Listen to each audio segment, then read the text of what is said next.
Францын ерөнхийлөгч Николас Саркозиг Ливийн удирдагч асан Муаммар Каддафигаас 2007 оны сонгуулийн кампанид ажилдаа санхүүгийн тусламж авсан гэдэг мэдээлэл засагдсан. Үүнийг Саркози хүчтэй эсэргүүцэж мэдээг нийцсэн цахим хуудсыг шүүхэд өгнө гэдгээ мэдэгджээ. Mediapart цахим хуудсанд Францын ерөнхийлөгчийн сонгуулийн 2 дугаар сунгаанд өрсөлдөж байгаа Николя Саркози 50 сая евро авсан гэж бичжээ.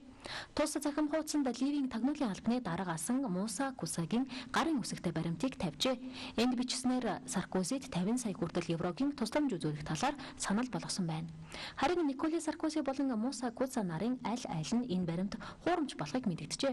Франц 2 телевизэд ярилцлага өгсөн Саркози би Каддафиг хүчтэй эсэргүүцэгчдийн нэг байсан. Тийм байтал тэр над руу мөнгө шилжүүлнэ гэж үү? Мөн яагаад гарын үсэгтэй чек биш байна вэ? Энэ баримт одоо нийтлэгдэж байгаа нь мэдээж ерөнхийлөгчийн сонгуультай шууд холбоотой. Энэ баримтыг ашигласан хүмүүс үнэхээр өрөвдөлтэй гэж ярьсан байна. Тэрээр ерөнхийлөгчийн сонгуулийн 2 дугаар сунгаанд социалист нэр дэвшигч Франсуа Олландтай халз өрсөлдөж байгаа. Энэ асуудал яагаад сөхөгдөх болов гэхээр Каддафигийн хүү Сейфул Ислам эцгийнхээ санхүүгийн тусламж хандивтай холбоотой бүх нарийн ширээнийг дэлгэхэд бэлэн байна гэж мэдэгдсэнтэй холбоотой.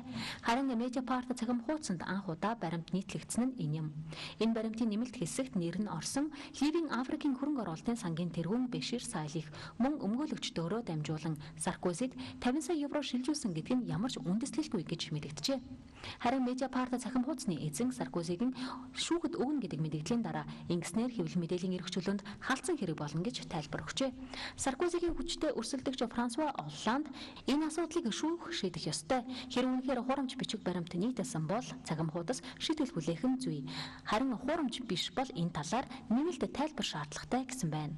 Одоогоор олон нийтийн санал асуулга түүнийг Саркозигоос 8 оноо дутуу явааг харуулж байгаа юм. Францын ерөнхийлөгчийн сонгуулийн 2 дугаар шат энэ сарын 6-нд болно.